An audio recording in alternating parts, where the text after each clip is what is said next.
एक बार एक खूबसूरत नौजवान लड़का कहीं से जा रहा था। सुनसान गली थी। गली में न ज़्यादा अंधेरा था, न ज़्यादा उजाला था। वो लड़का निकल ही रहा था कि सामने से एक औरत, चंचल औरत, जो देखने में बहुत खूबसूरत थी, बहुत चंचल थी। उसके अंदर शांति नहीं थी। कभी वो घर के चौराहे में होती, कभी घर के बाहर होती, कभी सड़क पर होती, कभी आंगन में होती, और इसी तरह वो हमेशा कहीं ना कहीं घूमा करती थी। देखने में वो बहुत सुंदर थी। जो कि उसको देखता था उसके ऊपर मोहित हो जाता था। वो लड़का जब जा रहा था, लड़का बहुत सीधा साधा था। जाते जाते उस औरत की नजर जब उस लड़के पर पड़ती है तो वो उसको जाकर पकड़ लेती है और जाकर उसे कहानियां बना बना कर अपने प्रेम जाल में फंसा लेती है।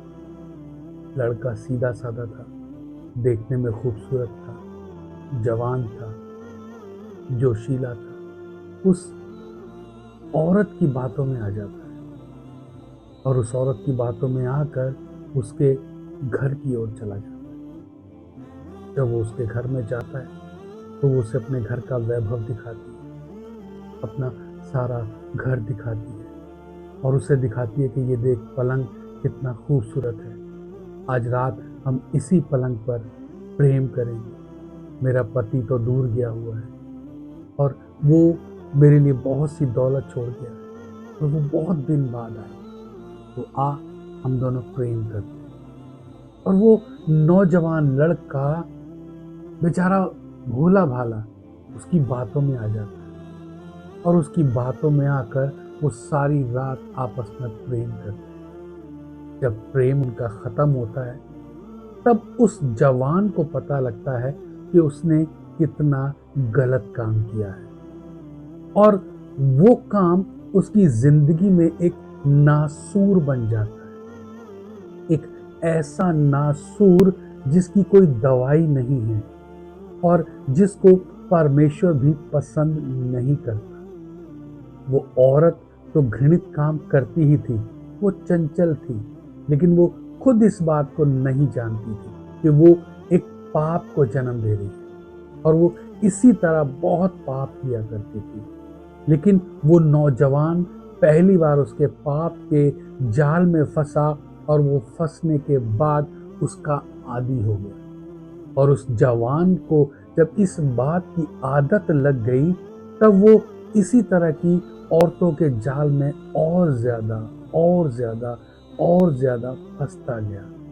और एक दिन ऐसा आया कि जब उसकी कमाने खाने की उम्र थी, जब उसको स्टैंड होना था, जब उसको अपने माँ बाप के अरमान पूरे करने थे, जब उसको अपनी जिंदगी के बहुत महत्वपूर्ण फैसले लेने थे, उस वक्त वो जवान व्यभिचार का आदी हो चुका था। और उस आदीपन में वो अपने शरीर की शारीरिक शक्ति तो खो चुका था, अपना मानसिक संतुलन भी खो चुका था।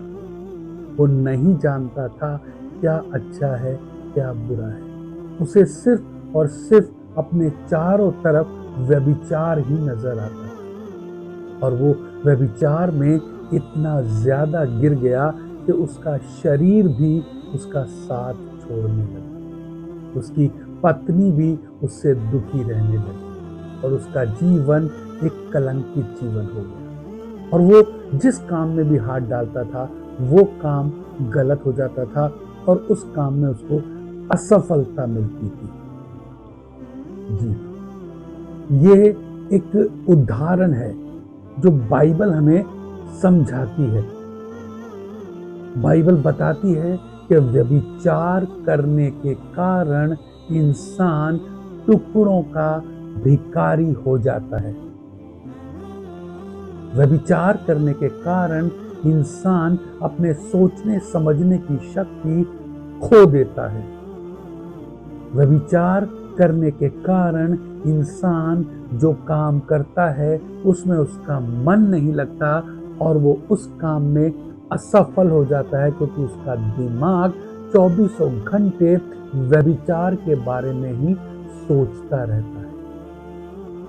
ये एक बहुत बड़ा कारण है आज के ज़माने में नौजवान पीढ़ी की असफलता की ओर जाने का। बहुत से लोग इस तरह की एक मृग तृष्णा के अंदर पड़े हुए हैं और अपना जीवन बर्बाद किए जा रहे हैं।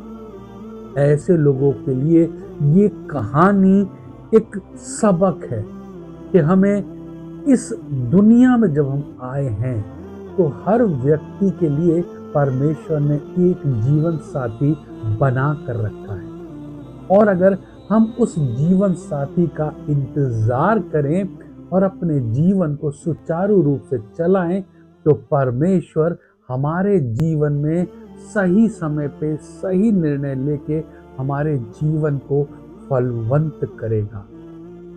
और अगर हम ऐसा नहीं करते हैं तो उस नौजवान की तरह हमारा मानसिक संतुलन तो खराब होगा ही, हमारा शरीर भी खराब हो जाएगा और इन सब बातों से परमेश्वर घृणा करता है।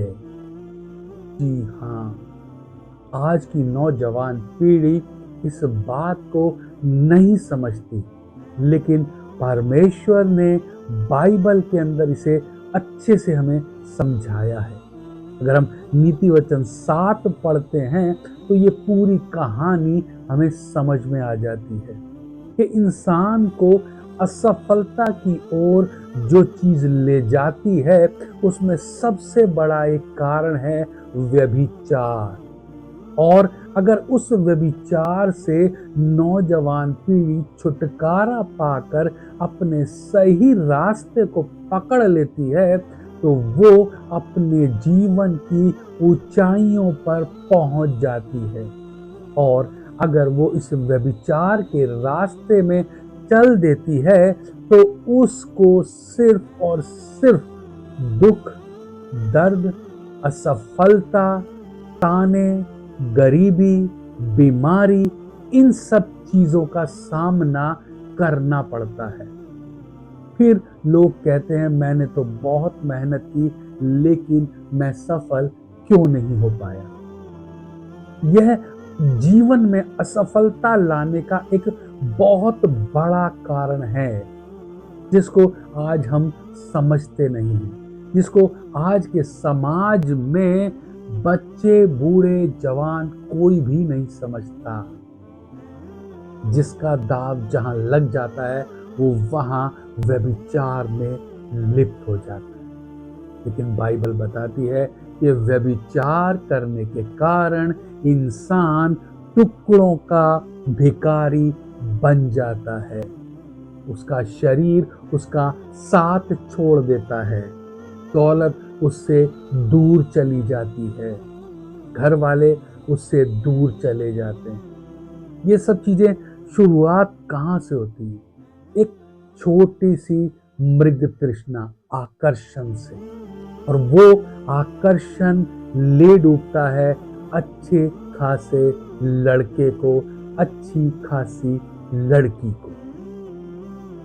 अगर हमें अपने जीवन में सफल होना है, ऊंचाइयों को छूना है, कुछ बनना है, कुछ करना है, तो हमें इस व्यभिचार रूपी राक्षस से अपने आप को दूर करना होगा, बचाना होगा और अपने शरीर को पवित्र रखकर परमेश्वर के सामने जीवता और भावता हुआ चढ़ाना होगा, क्योंकि परमेश्वर व्यभिचारियों से घृणा करता है।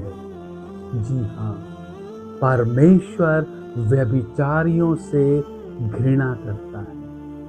अगर आप भी ऐसे ही किसी आकर्षण में फंसे हुए हैं, बंधे हुए हैं, तो आज ही अपने आप को वहां से दूर करें, निकालें, ताकि परमेश्वर ने जो योजनाएं आपके लिए बना कर रखी हैं, वो योजनाएं आपके जीवन में फलवंत होने पाए।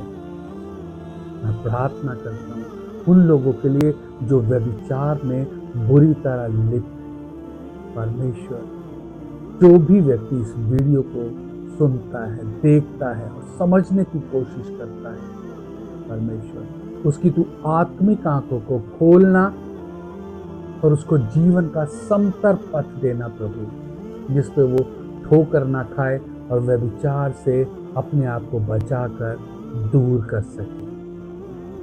इन जीसस नेम, आमीन।